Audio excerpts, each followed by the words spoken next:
producers think that drums are just about picking sounds. That's why their beats don't hit. Now, I taught you about chords, stacking a melody, and a bass line.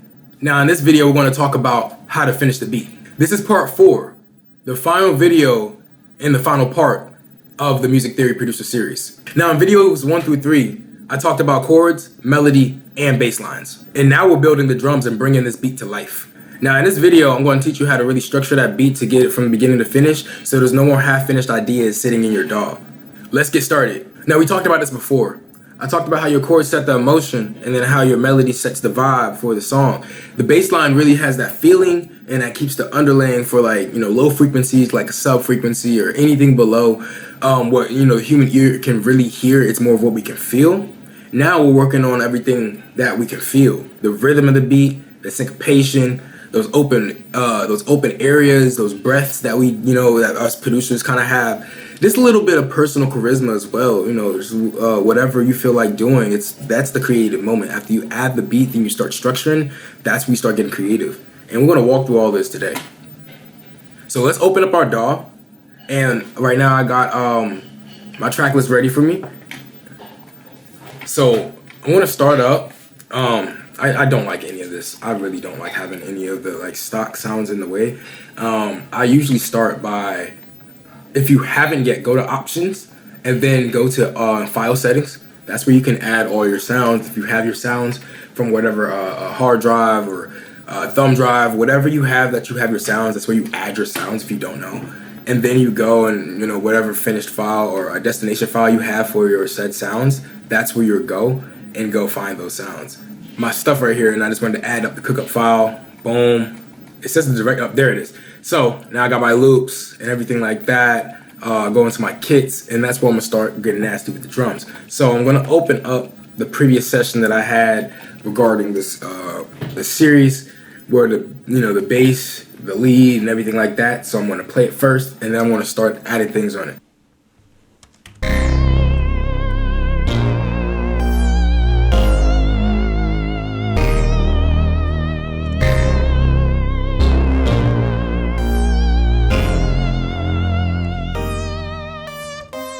Mute it, and I'm gonna put the Reese.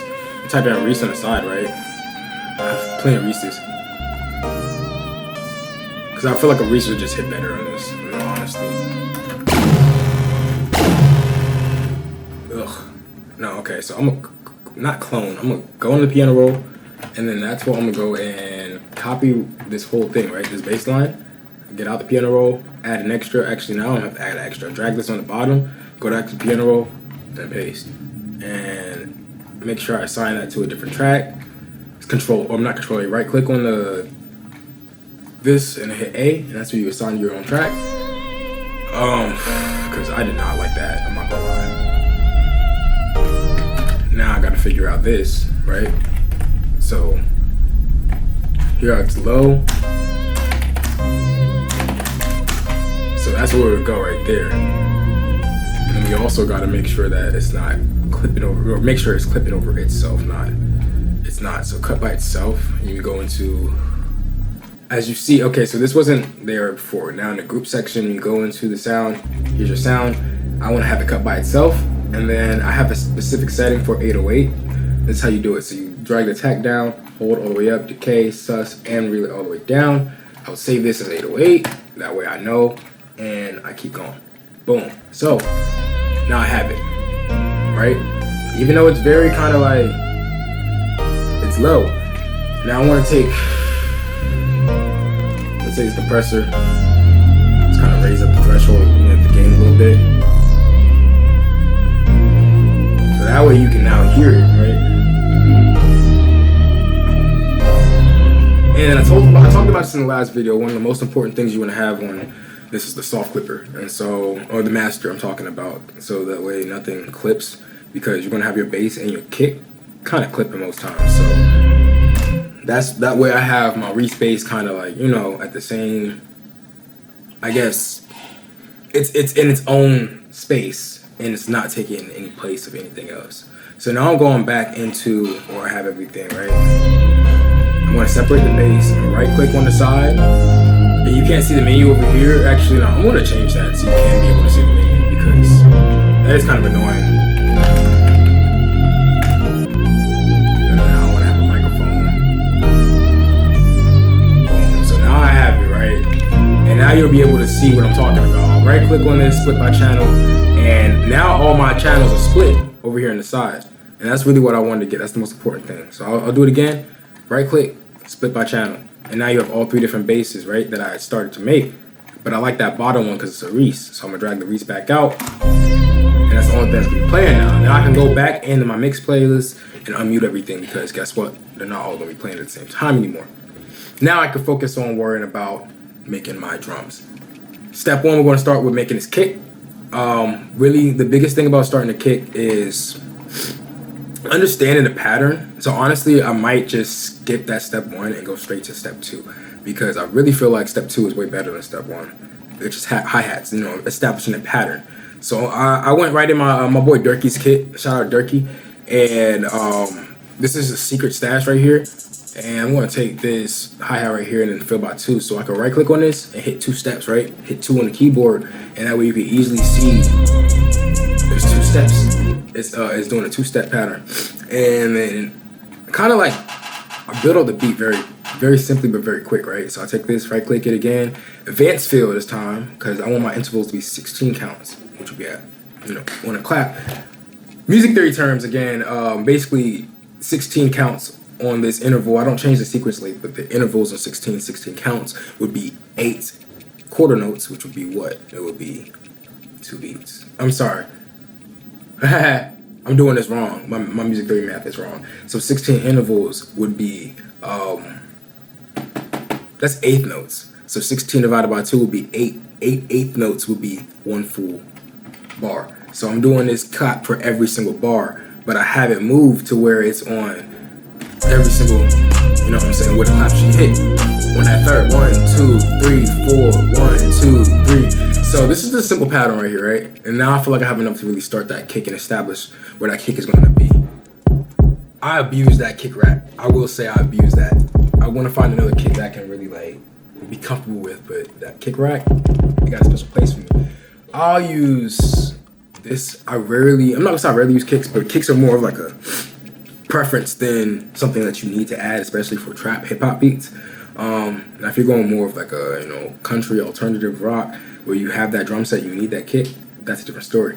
One thing I just realized I didn't do, I didn't separate all these sounds. So I right click on it, hit A, right click on it, hit A, and I'm sitting hit A. This is the A right here, right? I was talking about that keyboard shortcuts last time. I couldn't show you guys the menu.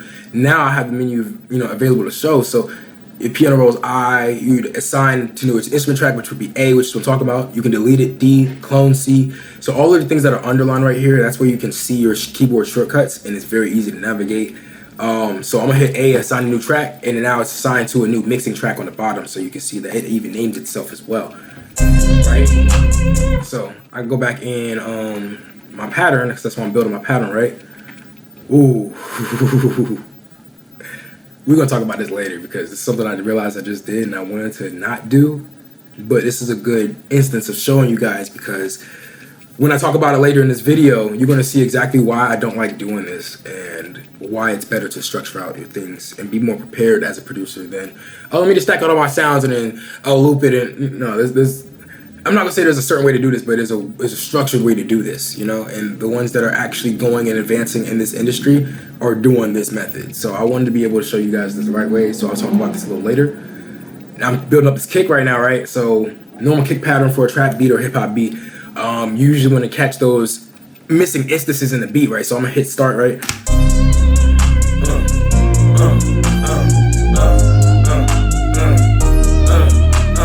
I'm gonna do that, right? I'm just gonna do some simple kick pattern like that, and I'm gonna go on the piano roll so I don't confuse you guys, because I know this the sequencer kind of throws people off a little bit.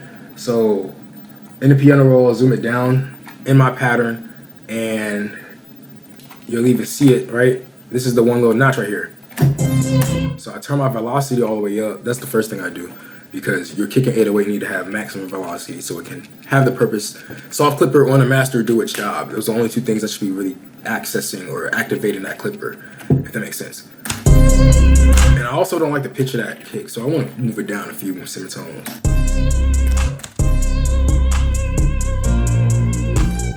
that fourth kick. So like just like that, right? I'm gonna turn on the metronome, just kind of give it a more simplicity. Nah, I don't need to. I don't need to because I have the hi-hats. That's why I did the hi-hats, so I don't need the metronome to have that there to show you, right? The hi-hats are already keeping the timing in place.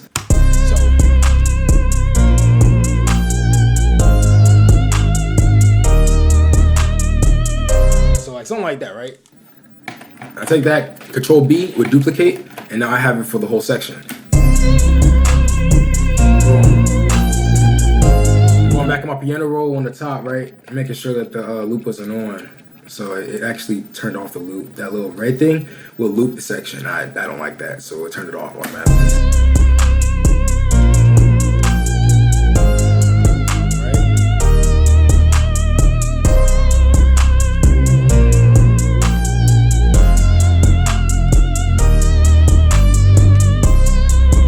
Something like simple, very simple that I can do, right?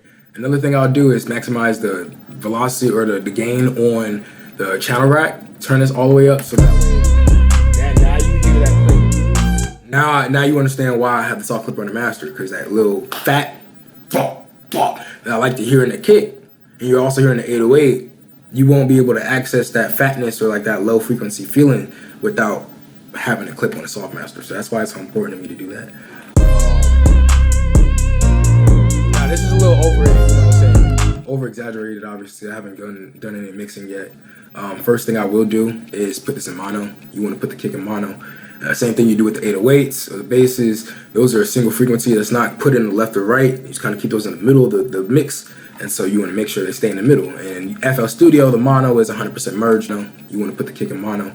Same thing you do with the 808s or the basses. Those are a single frequency that's not put in the left or right. You just kind of keep those in the middle of the mix, and so you want to make sure they stay in the middle. And FL Studio, the mono is 100% merged on your mix rack.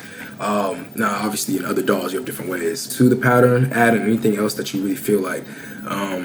As you see in this kit right here, is P, which is percs, O hat, open hat. You got clap, bass, 808. You got the rims. And you got a snare right here. So right here, I think I'm going to take out this clap, right? I don't like that clap. So I'm going to replace it with a snare. This is a good snare, but that's not the snare I would use for like this. I think that's it right there. Right here. Ooh, no, that's the. Gotta hit. There you go.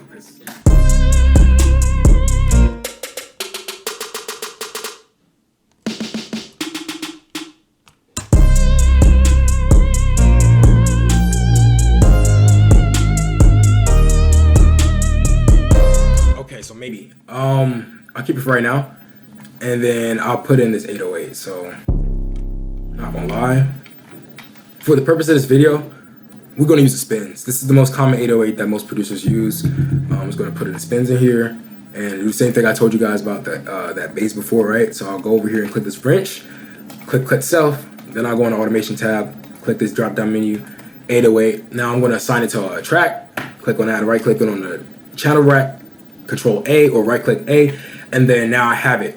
Now the important thing about 808s is the pitch.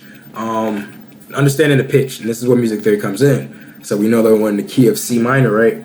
The C minor has 3 flats, and we already talked about this in video 2 and 3. I'm actually gonna show you a technique. One of my favorite producers, Nick Mirror, shout out Nick Mirror, he does a thing called, I guess, 808 relativity. He does the 808 in a higher pitch. He takes the 808 and puts it up either 1 octave or 2, so you can really hear the notes. So as you hear, right, that thing's pretty high. So I want to move it up even another octave, right? So now I have it. So I want to be able to build my pattern and actually hear the 808 that I'm putting in instead of it being so low that I can't hear the notes. That's the biggest technique right there. So now I have my first 3 notes. I'm going to be able to build it out. Honestly want to take this kick pattern, right? Do the same thing. Copy it, and then kind of paste it on the bottom because you don't want to keep it. You control, you can take the piano roll, control, left click, and that takes everything on the piano roll, right? I want to shift this up to C, so I'll hit shift and then up, then I'll hit control L. It drags everything out to where you need it to. So I forgot about that shortcut. I just want to show you guys that shortcut as well. Now I have all of my notes, right? It's easy like a video game if you know your notes.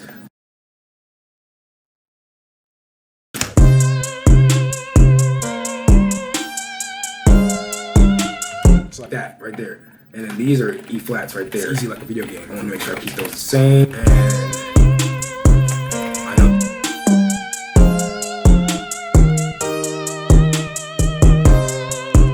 So like that, right? I want to change that pattern on the 808 so it's not hitting the same as the kick. This right here, this fourth phrase. Now the third can stay the same. I'm not gonna change it too much, but the fourth has to change.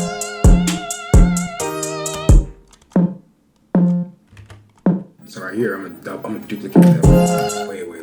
Okay. So like that thing. I'm actually gonna do a roll, right? I'm gonna go to half step because I want to do a type of roll like that, and then I'll bring back the half beat.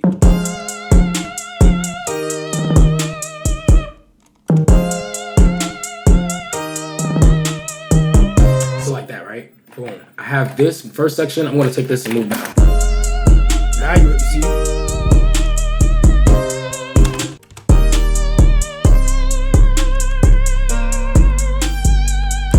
I'll actually put this up to a B flat. I just want to change, make it interesting. You see what I'm saying?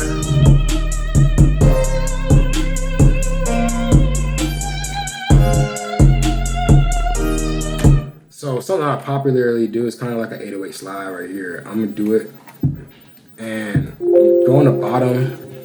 Let me do it before I explain it. So you take this note, and this is the note that kind of indicates your duplicate, your slide. So you want to make sure this note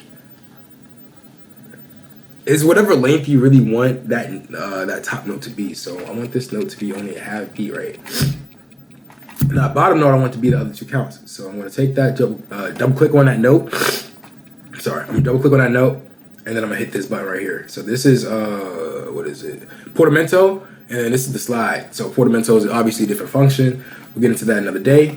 And so we slide the note, right? And actually I lied. So this, like I said, no, I didn't lie, but this is the length you wanted. So I want this to be as long as this. So you hear that spin, like how it goes down, you know what I'm saying? It slides down instead of just going straight to the note. So that's one of the personal things that I love to do to kind of add a little more character to the 808. And then now we're going back to the hi-hats because the hi-hats have no taste in them, bro. So I'm gonna take this, delete it, go into the first half of this pattern, and we're gonna focus this up. I know a couple YouTube producers do this a different way, but I really just like going down into the magnet and focusing on really, like, you know what I'm saying, what's going on inside of each note, because you don't have to have this filled out like how Control L would. You can just have this like someone else. So I want to go into this and really choose where I want my hi-hat rolls and different like pitched hi-hats and things like that. So we'll talk about that once we build this. So I can already hear one in the fourth count right here. So dun, dun, dun, dun, I want that like kind of, you heard how that pitch is low, right? So stuff like that.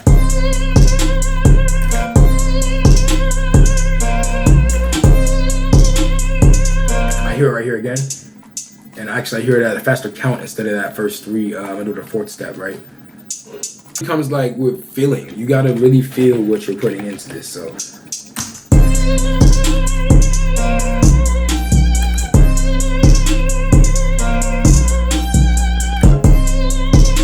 this is where it really. So that's what I mean right there by just adding a little bit. You went a long way with just adding a little bit of different notes, different pitched hi-hats.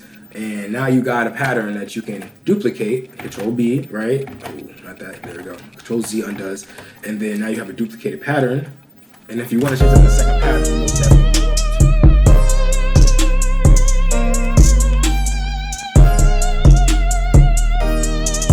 So another thing I do is go into the pan. So as you've seen the control option down here, you have different things you can change. So the hi-hats is one of the most important things, honestly. So for the rolls, I'm gonna take these rolls down here, and that's where you kind of like show your versatility with dissonance on the hi-hats. And don't go too crazy because you're still going to put a pan or something like that on the mix bus. So you don't want to go too like, oh, high, you know what I'm saying? No crazy adjustments like that, but just something barely left, right, so that way you can really give the taste and character that each percussional instrument is going to add to this, you know, to this masterpiece that you're making. So now that I have the little definition, the dissonation of the highs, right? It's very slight. You're not going to hear it too much until I throw on that master effect on the pan man or whatever I have on. So that's just the hi-hat right there, right? So I'm going to go back into that snare. Very basic, like I said again. Now I'm going to attack kind of what's called a counter. I don't know what it's called. It's not counter, but it complements the snare. This complements the snare pattern. So it's all the 8 and 13 is what I've always kind of called it, because when you're counting it, so there you go, like that.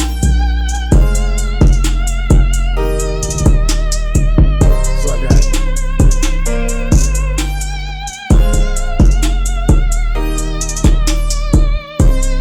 And even matter of fact, I like this snare.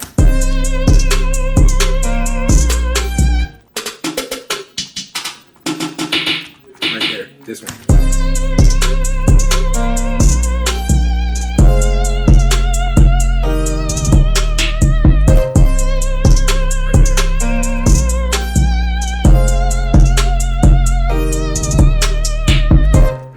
Opener hats, I guess. I usually do open hats by twos, or like 2 different open hats. So this is the first one, and it kind of sets the accent.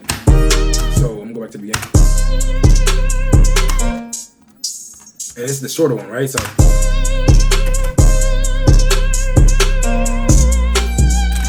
stuff like that. The little accents. Stuff like that. Like very simple, very subtle. I hate when it happens. Like, why? Add marker. So how I'm doing that on the top right there is I'm right click dragging, and then that's what makes that loop section right there. So I'll duplicate it right there. I don't know why on earth it was trying to have me add marker in the middle of that. I'm gonna go back to the beginning. So there you go.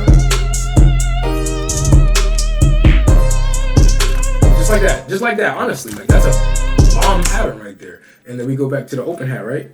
Take the same thing, duplicate it. It's something simple. It's very, very, very simple. And you're gonna go to the other open hat pattern. This is where I go on my pan and kind of just like left, right, just a little bit, just very subtle.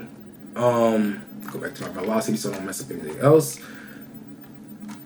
In my channel rack, I didn't separate the sound, so I'll go back, right click A, and now all my sounds are in this mix bus.